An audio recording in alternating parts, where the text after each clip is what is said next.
আল্লাহ পাক বলেন ইন্নাল্লাযীনা কাফারু সাওয়াউন আলাইহিম আআনযারতাহুম আম লাম তুনযিরহুম লা ইউমিনুন। বলেন আল্লাহু আকবার।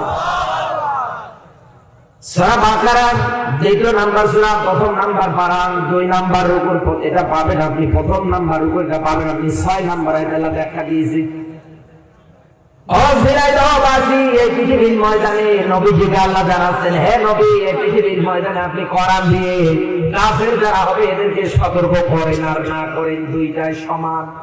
দুইটা বলেন না করেন। পৃথিবীতে যারা কাফের হবে, পৃথিবীতে যারা বেঈমান হবে, যারা অস্বীকার করবে, হে নবী আপনি এদেরকে কোরআন দিয়ে সতর্ক করেন আর না করেন, দুইটাই সমান। এরা কোনদিন অন্তত ঈমান আনবে না। এবার আপনার আমার জানার বিষয়, পৃথিবীর ময়দানে কাফের কারে বলে? ৯৬% মুসলমানের দেশে আজ আমাদের চেহারাগুলোর দিকে তাকালে আমরা বুঝতে পারি না কোনটা ঈমানদার, কোনটা বেঈমান, কোনটা কাফের, কোনটা মুনাফিক। এই কথা বলে না কেন?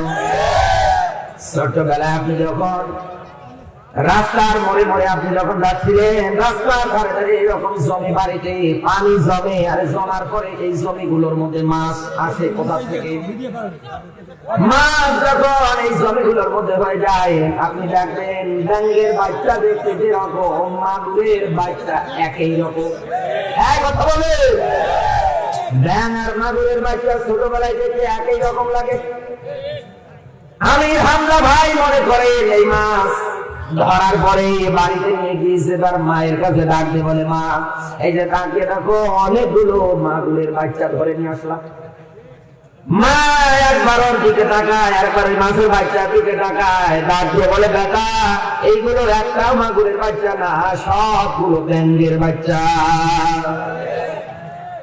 আমার ভাইরা, এই পৃথিবীর ময়দানে আপনাকে আমাকে ঠিক ওই রকম করে কোরআন আর হাদিস দিয়ে ব্যাখ্যা বিশ্লেষণ করে পৃথিবীর ময়দানে চেনা লাগবে, জানানো লাগবে কোনটা ঈমানদার আর কোনটা বেঈমান। কথা বলে না কেন? কারণ আমাদের ঈমান আখলাক, আমাদের চেহারা দেখে বোঝা যায় না কোনটা বেঈমান কোনটা মুনাফিক। এটা যদি চিন্তা অন্তত করে দিতে চান, ডিফারেন্ট করে দিতে চান, করা লাগবে আল্লাহর কোরআন দিয়ে।